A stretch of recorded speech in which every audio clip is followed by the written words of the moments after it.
Is NAT a buy or a sell? Let's get started with the model. This is a small cap company, 518 million market cap. They're trading at $248 a share, and they have 209 million shares outstanding. Nordic American Tankers acquires and charters double hull tankers. It operates a fleet of 20 Suezmax crude oil tankers. It was incorporated in 1995, headquartered in Bermuda. Let's look at their financials. The way you value a company is you estimate the free cash flows into the future and then you discount those numbers back to today's value. That's what we're doing in this video. And free cash flow is cash flow from operations minus capital expenditures.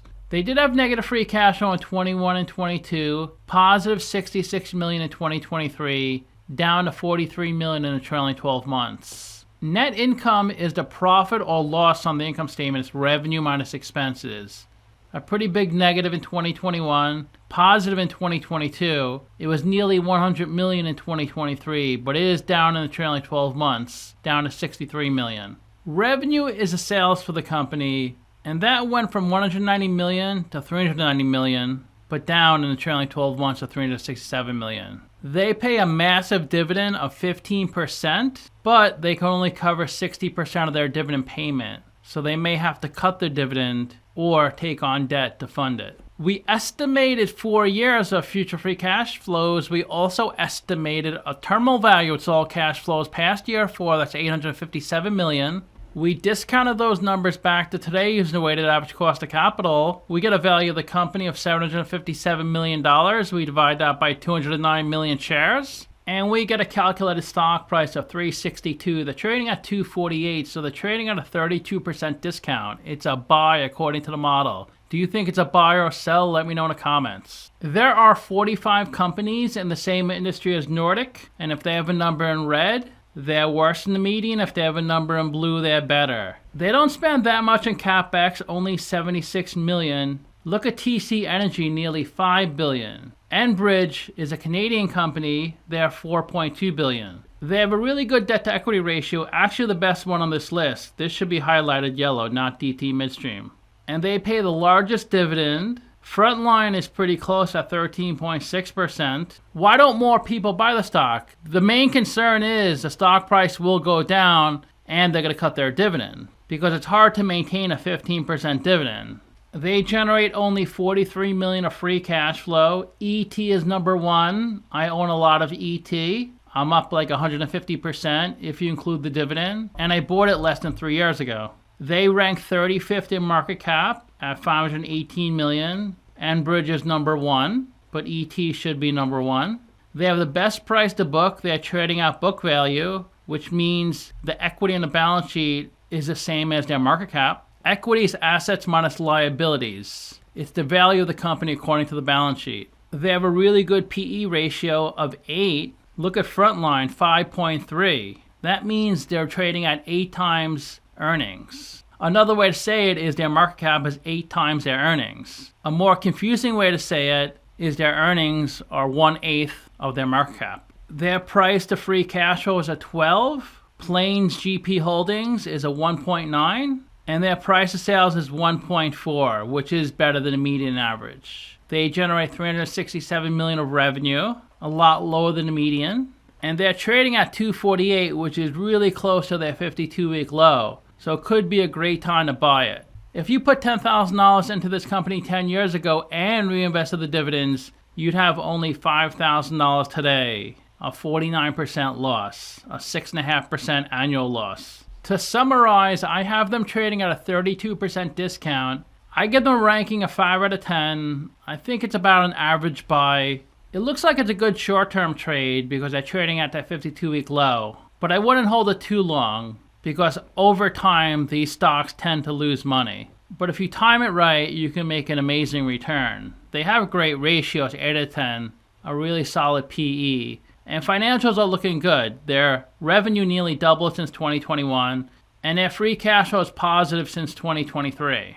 Let's take a look at their third quarter earnings slides. They operate in 68 countries. That means their ships go to and from 68 different countries. The direction of NAT is unquestionably upwards, and there is room for profitable growth. You heard it directly from the horse's mouth. Third quarter revenue was $125 million. There has been a surge in the last few years by the amount of oil that has been transported by the dark fleet. NAT does not participate in this trade. The reason they call it the dark fleet because more and more vessels are turning off their tracking devices. They're trying to conceal the origin and destination of the U.S. sanctioned oil. The term is going dark. So they've coined the term going dark. It's mainly been associated with tankers delivering Iranian and Venezuelan oil. The entire dark fleet consists of about 450 tankers. And they talk about how the U.S. is trying to find ways to identify these vessels. And if that does work out, that could positively impact NAT, creating more business for them. In the third quarter, NAT had a net profit of $8.7 million, which gives them an EPS of 4 cents. Last year, their net profit was $7.5 million. The average vessel earned $31,000 per day, and the daily expenses to operate the vessel are around $9,000. And their dividend is equal to their EPS, so they're giving back all their earnings as dividend, a 4-cent dividend. It's their 109th consecutive quarterly dividend. And if you own the stock, you'll be getting the dividend on January 16th, assuming you're a shareholder on record as of 12/17. As of September 30th, they had 20 Suezmax tankers with a capacity of 1 million barrels of oil. And they're totally concentrated on Suezmaxes. That's their entire fleet. The way they define net debt is liabilities less current assets. I usually think of net debt as debt minus cash. Their net debt, the way they define it, is $223 million, which is equal to $11.1 million per vessel. So $223 million over 20 is $11.1 million. They finance 14 vessels through Beal Bank and 6 vessels through Ocean Yield. The current portion of their long-term debt is $96 million, $20 million with Ocean Yield, and $75 million with Beal Bank. I think they made a mistake. It says $204.7 million because they say $20.5 million they owe to Ocean Yield. I don't know how they got $204.7. $75.4 million related to Beal. That makes sense. This is $75.6 million.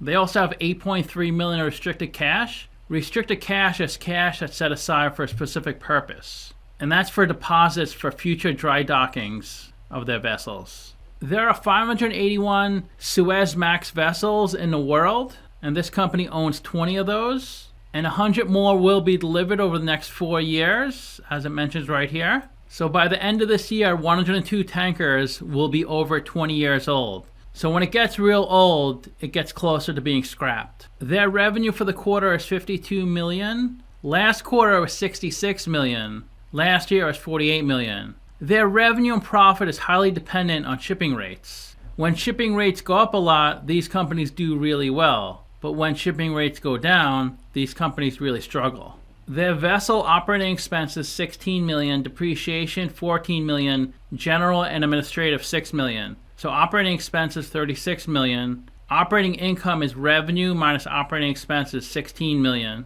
It was like 80% higher last quarter. It was $29 million last quarter. They received $170,000 of interest income. They pay nearly $8 million of interest on their debt. So the other expenses are $7.5 million. So net income is operating income minus other expenses. So net income $8.7 million. Earnings per share is 4 cents.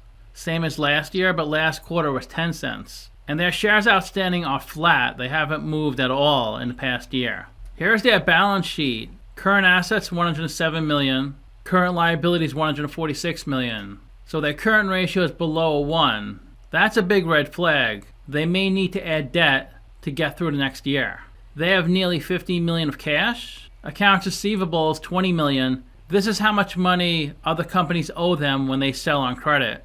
Prepaid expenses, $4.6 million. This is when a company makes an advance payment for a product or service they're going to receive in the future. They have a lot of inventory. The vessels on their inventory, $24 million. Voyage in progress. So these are current voyages which are going on right now that they'll receive payment once the voyage is complete. Other is $1.7 million. A majority of their assets are their vessels. The book value of their vessels, $729 million. So total assets, $839 million. Let's look at their liabilities. $5.5 million of accounts payable. This is how much money they owe when they buy on credit. Accrued voyage expenses, $11 million. This is when they receive payment for a voyage, but they haven't booked the revenue yet.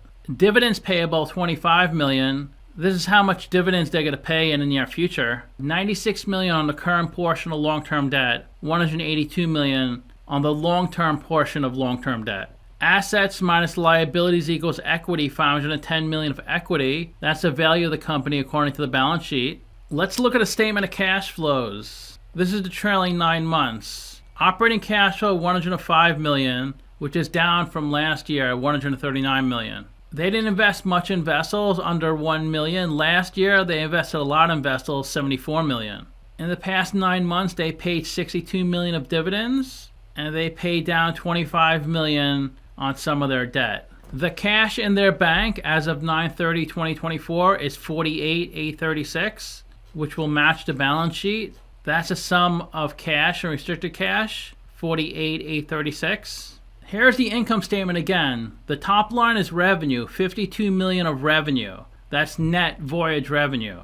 So they already take out cost of revenue in this number. I'll show you. They actually received $82 million of revenue from voyages. $30 million were the expenses directly tied to generating that revenue. For example, the cost of fuel, that's part of voyage expenses. So net revenue, $52 million. It was higher than last year, $48 million, but lower than last quarter. And here's their EBITDA for the quarter, $30 million, higher than last year, lower than last quarter.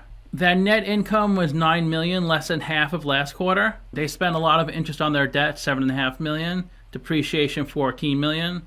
That's how you get EBITDA. You take your net income, then you add back interest expense and depreciation. They define net voyage revenue. Number one, net voyage revenue represents voyage revenues less voyage expenses, such as bunker fuel. That's the cost of oil. They call it bunker fuel. Port fees. They have to pay ports to dock there. Canal tolls. The tolls on the Suez Canal. They have to pay the person at the booth. Standing in the water, there's a booth in the water for the Suez Canal, and they pay that person. If there's no person, they may just throw change in a bucket or use the Easy Pass. And brokerage commissions. They have to pay different fees to different parties. It's good to read these definitions. You learn more about the company. They also define EBITDA, number two. They don't really give much information. They just say EBITDA is included because certain investors use the data to measure shipping companies' financial performance. EBITDA is a non-GAAP item and should not be considered as an alternative to net income. Let's look at a stock on Simply Wall Street. Its last price, $251, $520 million market cap, up 2% in the past week, down 40% in the past year.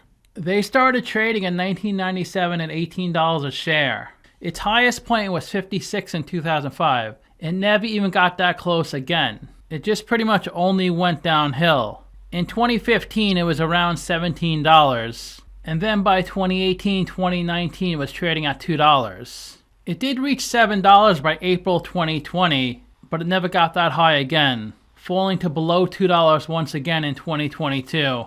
That would have been a good time to pick it up. It did get close to $5 by the end of 2023. And it was trading at $4 just a couple months ago.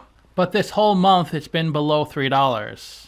Simply Wall Street's valuation is $193. They say the stock is 30% overvalued. They had $240 million of revenue in 2013. It was over $500 million in 2016. But it's all over the place. It went down to $270 million, back up to over $400 million, under $200 million in 2021, back up to over $400 million in 2023. You rarely see revenue this volatile. Usually when it goes down, it stays down for a long time. They had $250 million of debt in 2013. It got up to $442 million in 2016. They did pay it down a bit. It's $277 million currently. But their equity is higher than their debt. Equity $500 million, debt $277 million. So their debt is half their equity. And they do have $40 million of cash on their balance sheet, about 18% of their debt. Look how volatile their dividend payment is. That's the vertical lines. It was 22 cents a share in 2015. It got up to 43 cents in 2016, then down to 1 cent in 2018, up to 4 cents in 2020. It's really all over the place. The yield was as high as 17% in 2021, down to 2% in 2022. Now it's high again at 15%. The forecast is 18% by 2026. I don't think that's going to happen. They don't have many employees, 21 in 2013, 17 in 2023. And the ticker trades on the New York Stock Exchange, Deutsche Börse, and London Stock Exchange. Click on the video in the top right corner if you want a copy of my discounted cash flow model.